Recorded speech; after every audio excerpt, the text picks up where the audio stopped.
The most dangerous habits in your life are probably not the dramatic ones. They're not the obvious ones, the ones that make headlines or appear in documentaries. The most dangerous habits are the completely ordinary ones, the ones that feel so normal, so widely shared, so thoroughly built into daily modern life that nobody questions them.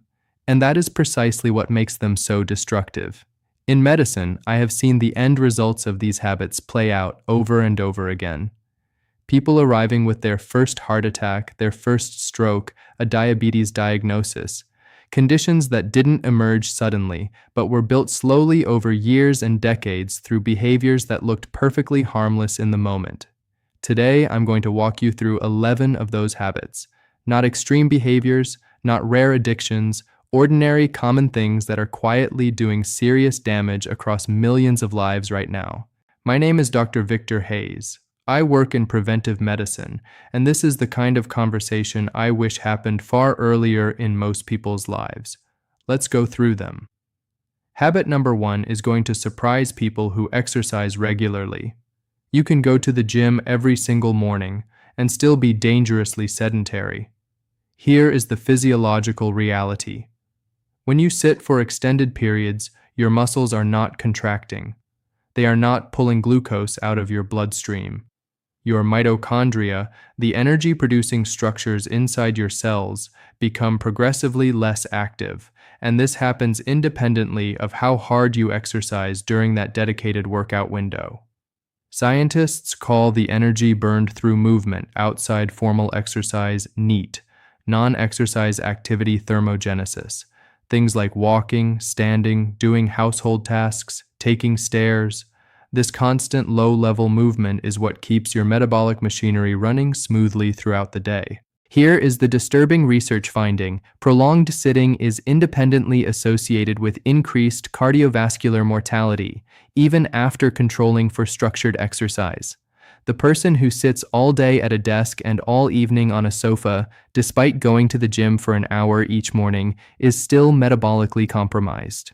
Your body was not designed for one intense burst followed by 12 hours of stillness. It was designed for frequent, low-level movement throughout the day. That is what metabolic health depends on. The fix is not more gym time. It's breaking up sitting with regular movement, standing, walking, even just moving for a few minutes every hour. Habit number 2 is less about what you do and more about what you're measuring, or not measuring. Your BMI and your scale weight can be completely normal while you are metabolically at serious risk. The distinction lies in where your fat is stored. Visceral fat, the fat that accumulates deep inside your abdomen around your organs, is not passive stored energy. It is metabolically active tissue that behaves like an inflammatory organ. It releases molecules that interfere with insulin signaling, promote fatty liver disease, and drive blood pressure upward. You can have very little visible subcutaneous fat, the kind you can pinch, while carrying significant visceral fat around your liver, intestines, and heart. Patients arrive in hospital with heart attacks and strokes, and when you ask their families, they say, "His waist has been getting bigger for years."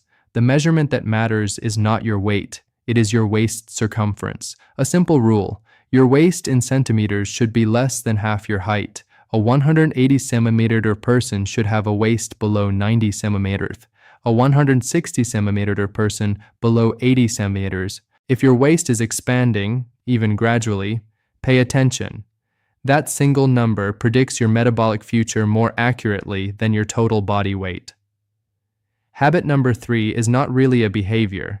It is the absence of one. And that absence is costing millions of lives. High blood pressure is completely silent until it isn't. You do not feel elevated blood pressure unless it reaches crisis levels. But you absolutely feel the stroke. You feel the heart attack. You feel the kidney failure. The damage accumulates gradually. Elevated pressure inside your vessels causes microscopic injuries to the delicate inner lining of your arteries. Over years, this accelerates plaque formation in your coronary arteries, damages the tiny blood vessels supplying your kidneys, and increases the risk of bleeding in your brain. Most people only discover their blood pressure is elevated during a routine checkup, or worse, when they arrive in hospital with a complication already underway. By that point, the damage has often been building for a decade or more. The uncomfortable truth is that this is one of the most modifiable risk factors we have. It responds to lifestyle changes quickly, and when needed, medication is highly effective. But none of that matters if you don't know your numbers. Buy a blood pressure monitor. Use it weekly. Plot the trend. If the line is going up, act on it while the window for reversal is still wide open. Habit number 4. And I want to draw a specific distinction here, not between processed and unprocessed food, but between processed and ultra-processed. Ultra-processed foods are industrially manufactured products that have been broken down and reassembled in ways that make them hyper-palatable, engineered to override your body's natural fullness signals. They are stripped of fiber, loaded with combinations of added sugars, fats, and additives that simply do not exist in natural food. When you eat them, your brain receives a dopamine reward without the corresponding satiety signal that whole food provides. You can consume enormous quantities of calories without feeling genuinely full. The research here is entirely consistent. High ultra-processed food intake is linked to obesity, metabolic dysfunction, cardiovascular disease, and higher all-cause mortality. A useful mental filter. If a food requires 15 ingredients you cannot pronounce, or if it simply did not exist 100 years ago, your biology did not evolve to handle it. Your body knows what to do with meat, vegetables, fruit, nuts, seeds.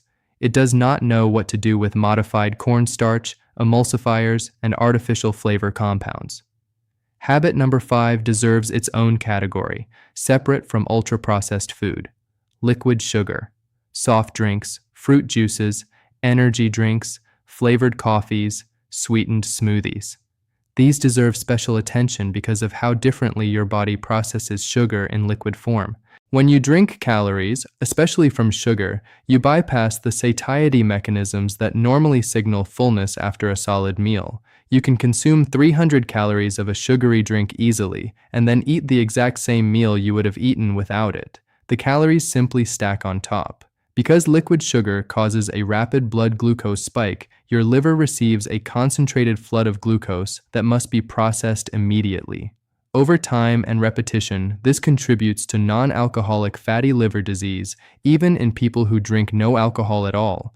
Your liver converts excess sugar into fat and stores it in its own cells. The other consequence is insulin resistance. Your pancreas repeatedly surges insulin to manage the glucose spikes. Over time, your cells become less responsive to that signal. What is remarkable is how rapidly metabolic markers improve when these drinks are removed from the diet. It is one of the simplest interventions with some of the most significant results. Habit number 6. Consistently sleeping fewer hours than your body requires.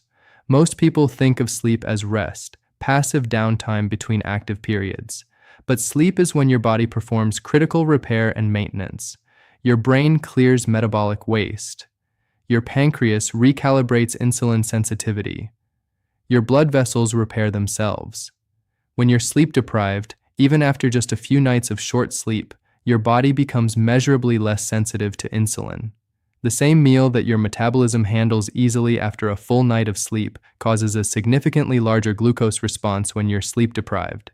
Simultaneously, ghrelin, the hunger hormone, rises. Leptin, the fullness hormone, falls. You are hungrier, you crave calorie-dense foods, and your body processes those calories less efficiently. Beyond metabolism, chronic sleep deprivation impairs cognitive function, elevates cortisol, increases systemic inflammation, and weakens immune responses. All of these effects compound over time. The target is 7 to 8 hours, consistently, not as a weekend catch-up exercise. Consistency of sleep timing matters as much as duration. Irregular sleep schedules impair metabolic health even when total hours look adequate. Habit number 7, and the distinction I want to make here is critical: acute stress versus chronic stress. Short bursts of stress are adaptive. They sharpen focus, mobilize energy, prepare you to respond. But when stress becomes unrelenting, constant, low-grade, never fully resolved, it becomes corrosive. Chronic stress keeps cortisol elevated. Over time, that sustained cortisol elevation promotes abdominal fat accumulation, raises blood pressure, elevates blood sugar, suppresses immune function, and drives systemic inflammation. Chronic inflammation is a shared pathway in virtually every major chronic disease: cardiovascular disease, cancer, metabolic syndrome. The biological problem is that we evolved to handle acute episodic stress, followed by genuine recovery. Modern life creates stress patterns our bodies were never designed for: financial pressure, work demands, information overload, relationship strain, and critically, no recovery period. The stress response never fully deactivates. Chronic stress is not something to push through silently. If it is affecting you, speak to someone: a doctor, a counselor, a trusted person in your life. Stress is far more dangerous when it is isolated and unaddressed. Habit number 8. I want to be balanced here because I know this one generates strong reactions. Processed meats, bacon, ham, salami, sausages, pepperoni, have been classified by the World Health Organization as Group 1 carcinogens. That means there is sufficient evidence that they increase cancer risk, particularly colorectal cancer.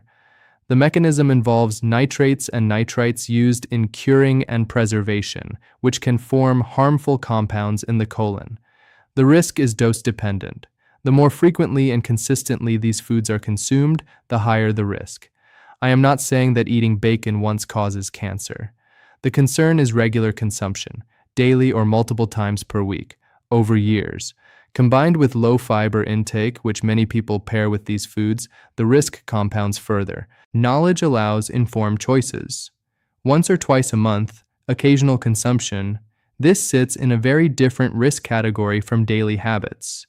The question is whether it is truly occasional or whether it has quietly become a daily staple. Habit number 9 is one of the most impactful nutritional deficiencies in the modern world, and one of the least discussed. The target fiber intake is around 30 grams per day. The average intake in most Western countries is closer to 15, less than half. Fiber does multiple critical things simultaneously. It slows glucose absorption, stabilizing blood sugar. It feeds beneficial gut bacteria, which produce anti-inflammatory compounds and improve insulin sensitivity. It increases satiety, supporting healthy weight management, and it improves digestive transit time, which has implications for both nutrient absorption and long-term cancer risk. Lower fiber intake is consistently associated with higher rates of cardiovascular disease, type 2 diabetes, colorectal cancer, and all-cause mortality. Your gut microbiome, the trillions of bacteria living in your digestive system, is not just along for the ride. It functions as an active metabolic organ that influences inflammation, immune function, and even mental health. When you don't feed it fiber, you lose those protective effects. Vegetables, legumes, whole grains, nuts, seeds. These are your primary sources. Build every meal around them. Habit number 10 surprises people: poor dental hygiene. This is not about aesthetics. There is a documented systemic connection between chronic gum disease and cardiovascular risk. Chronic gum disease creates persistent local inflammation in the mouth, but that inflammation does not stay local. Bacteria from infected gums can enter the bloodstream. Inflammatory markers rise systemically. Over time, this chronic low-grade inflammatory state is associated with increased cardiovascular risk. We must be careful about causation versus correlation here. People with poor oral hygiene may also have other health behaviors that contribute. But even after controlling for those factors, an independent association appears to remain. The mechanism is physiologically plausible. Chronic infection anywhere in the body drives inflammation, and inflammation damages blood vessels over time. Your mouth is part of your body. Chronic infection there has consequences that extend well beyond your teeth and gums. Brush, floss, attend dental checkups. It matters more than most people realize. Habit number 11 is distinct from sedentary behavior, and I want to draw that line clearly. Being sedentary means sitting too much. Lacking cardiorespiratory fitness means never challenging your cardiovascular system with sufficient intensity to maintain or improve your VO2 max. VO2 max is the maximum amount of oxygen your body can utilize during intense exercise. It reflects how efficiently your heart, lungs, and muscles work together, and it is one of the strongest predictors of lifespan we have. People with low cardiorespiratory fitness have dramatically higher all-cause mortality compared to people with high fitness, even after controlling for other risk factors. This is not about being an elite athlete. It is about maintaining the functional capacity to move your body vigorously. Walking is excellent for avoiding sedentary behavior, but walking alone is not sufficient to maintain cardiorespiratory fitness. You need regular activities that elevate your heart rate meaningfully, that make you breathe hard. Cycling, swimming, brisk uphill walking, gym work, sports. Whatever you will actually do consistently. The good news, VO2 max is trainable at any age. You can improve it, and even modest improvements translate into meaningful reductions in mortality risk. This is one of the most powerful biological interventions available to you, and it requires no prescription. None of these 11 habits are dramatic. None of them make headlines. But together, they account for the majority of chronic disease in modern medicine. And what makes them so dangerous is precisely that they have been normalized. Millions of people doing several of them simultaneously, without any sense that they are accumulating risk. Here is the critical point I want to leave you with. Every single one of these is modifiable. You are not locked into genetic fate. You are not powerless. These are behaviors, and behaviors can change. Don't try to fix all 11 at once. Pick one, apply it. Once it becomes habit, improve it slightly. Then another. Small changes, compounded consistently over time, have the same cumulative power as small damage compounded over time. The difference is whether those changes are working for you or against you. The best time to start was 20 years ago. The second best time is now. If this was useful, please share it with someone who needs to hear it. Leave a comment below telling me which habit you're going to address first, and subscribe to this channel if you haven't already, because everything here is about giving you information that can genuinely change your trajectory. I'll see you in the next video.